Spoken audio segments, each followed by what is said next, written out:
Behavior Genetics, Part 2, Heritability and Twin Studies, Personality Psychology, Dr. Michael Botwin, California State University, Fresno. Let's talk about some misconceptions about heritability. And when we're doing behavior genetics research, generally we're talking about population averages. So heritability, at least from a research perspective, cannot be applied to a single individual.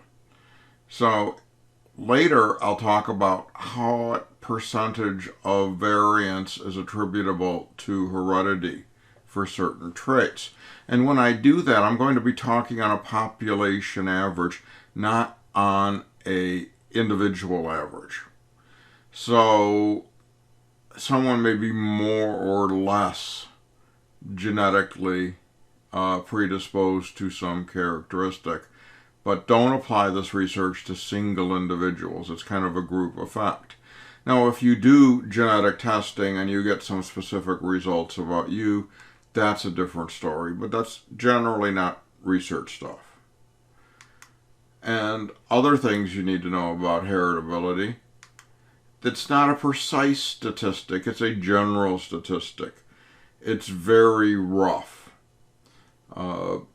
Lots of times we see people carrying behavioral research to 3 or 4 decimal places, and I always get a little bit of a snicker when I see someone carrying out something 4 or 5 places beyond the decimal point in psychological research. Because yes, you can do it statistically, but does it have a whole lot of meaning? Generally, no. Especially with things like heritability, it's a very rough statistic. The next thing about heritability that's often a misconception is that heritability is not constant nor immutable. What do I mean by this? A lot of people believe that you're born and you inherit a certain set of characteristics and that's it for the rest of your life. Well, heritability changes over your lifetime. And the effects of different things change as you go through the lifespan. So it's not constant. Something may affect you more at one point in time than another. An environmental stressor that you might have a genetic defense against when you're young may no longer work when you're old. So you have to look at these things. And as our bodies change, heritability also changes for things. So it's not a static thing. Let's look at some basic terms. Now, the genotype is the actual structure of the DNA molecule. And this is what we really want to talk about. And now, more than any other time in our history as a species, we can talk about genes and the genotype. Before all of this wonderful stuff happened, we would talk about the phenotype, which is the outward expression of your gene. Should be genes, but it's the outward expression of your genes. Now, you probably remember doing a little stuff on heritability in grade school, maybe middle or high school, and you looked at the phenotype of things like eye color. And the color of your eyes is a phenotype that is an expression of the genes that give you your eye color. Height, highly heritable. Your height is a phenotype of the genes you have for that characteristic. Another term that I want to acquaint you with is operator genes. Operator genes turn on due to certain environmental or developmental triggers.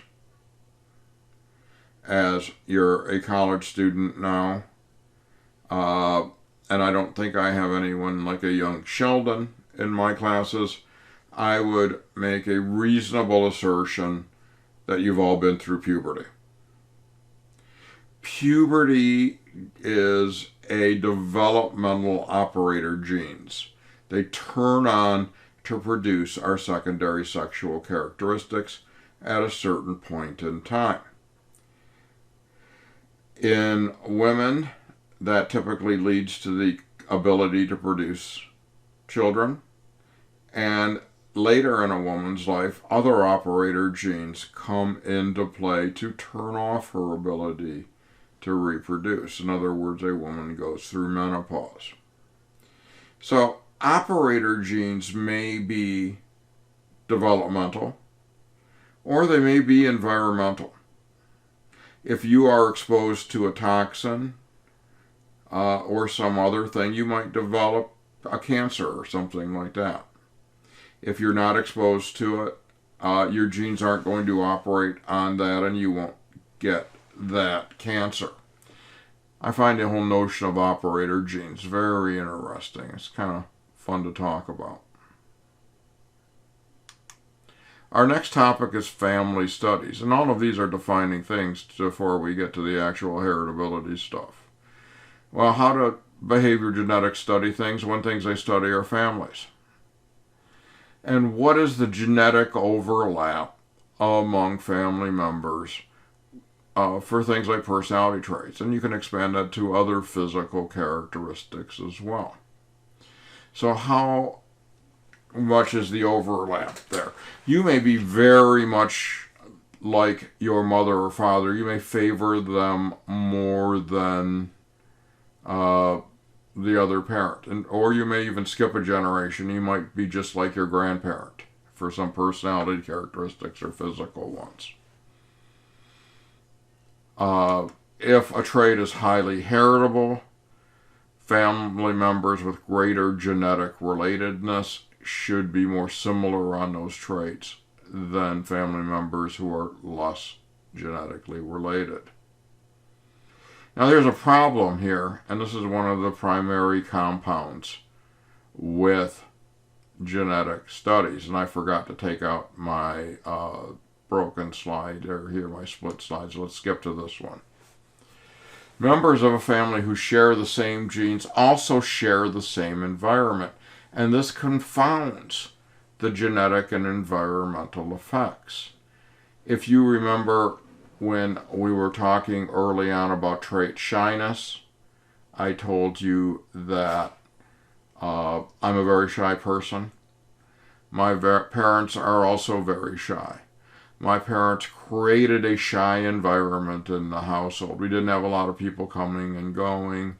There wasn't a lot of parties at the house, friends over, things like that. My parents did socialize, but not as much as other people did. So I, was raised as someone who had a genetic propensity to be shy in a shy environment. So when you look at these confounds, you have to look at the point that family studies are really never going to be totally definitive. But they're going to give us some guidance in terms of what indeed is heritable. Next, let's look at different kind of twin studies and define some terms. These two very cute young ladies are monozygotic twins.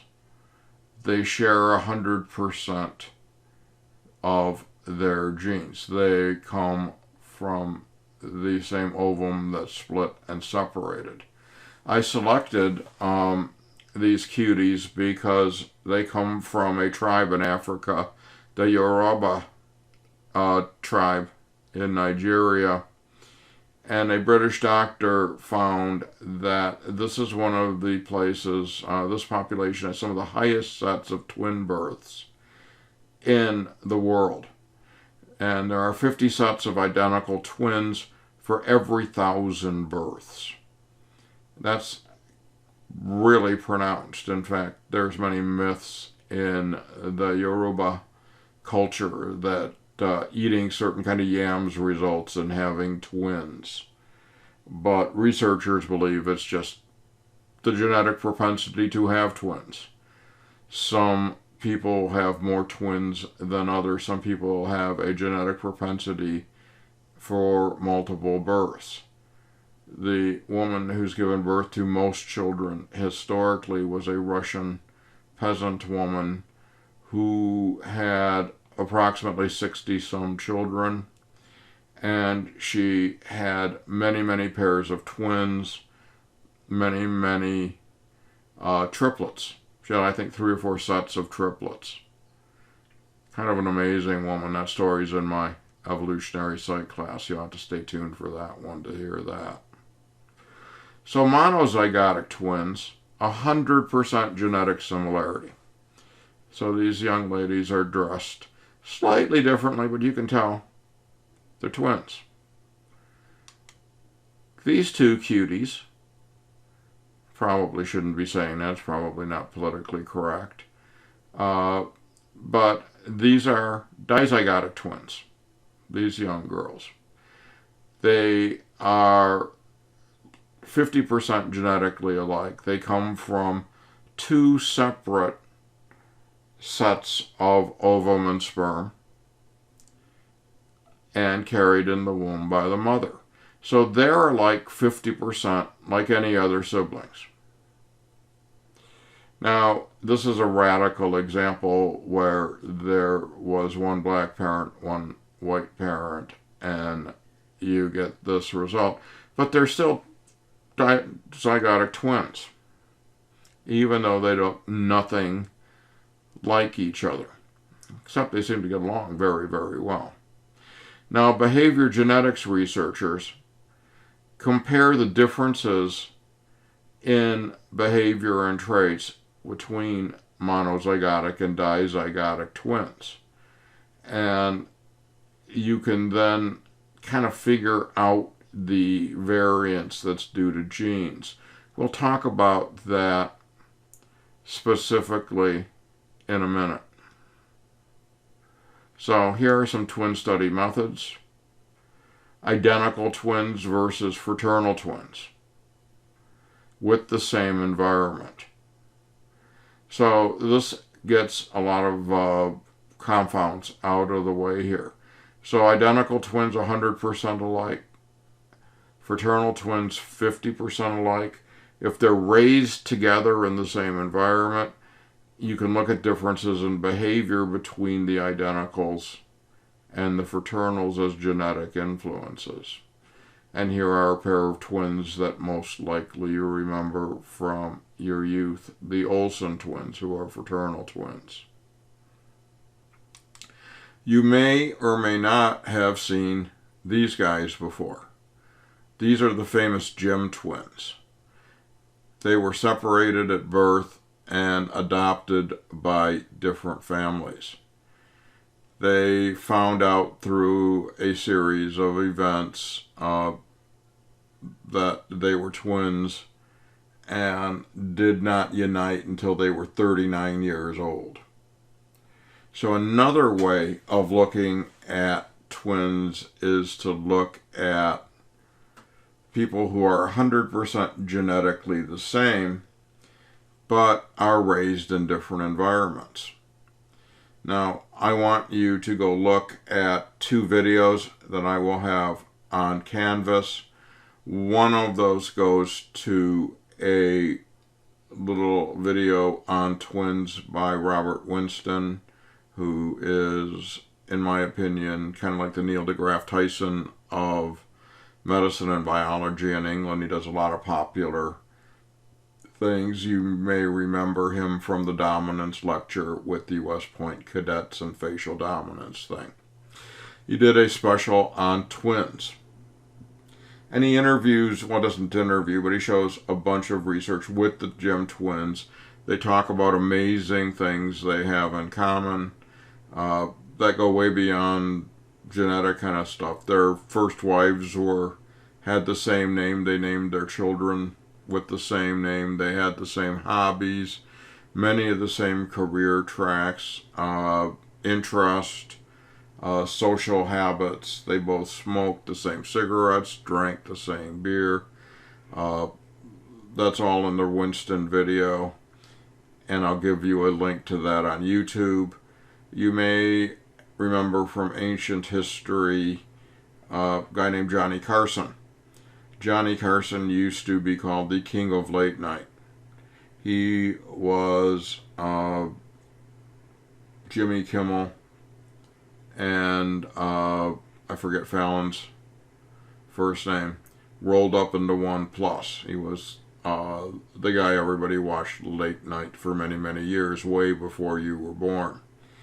The Jim twins got together in 1974 when they were 39. And we are fortunate enough to have Johnny Carson's interview with the Jim twins on YouTube. So please go watch it. I'm not going to test you on any of the specifics from it, but it's fun and it's really interesting, and it'll give you some insights to these two amazing guys. The final twin study method is to look at the differences in a single family between biological children who are 50% genetically on average alike and adopted children who theoretically, although not practically, should have zero genetics similar to their adopted brothers and sisters. And you can then look at the effects of the environment and see how similar the children are based on environmental issues. Next, we get into a fascinating area where we're going to discuss family environments. Twin studies are fascinating, and we're going to get at the results of twin studies and the differences between identical and fraternal twins in a subsequent video lecture in this series. Remember to look at the YouTube videos on the Jim twins. The first I want you to look at is the one from Robert Winston. As you know, he's one of my heroes, and that comes from a BBC show called The Secret Life of Twins. Now, shortly after the Jim twins discovered each other, they appeared on Johnny Carson's talk show. I understand the vast majority of you are way too young to remember Johnny Carson, but he was kind of Fallon, Kimmel, rolled in one. He was the preeminent late night talk host for many, many years. And he does a really cool job of interviewing those two guys. So, onward in our next video lecture, we're going to discuss family environments and how they may relate to the study of behavior genetics. See you next time in Personality Psychology.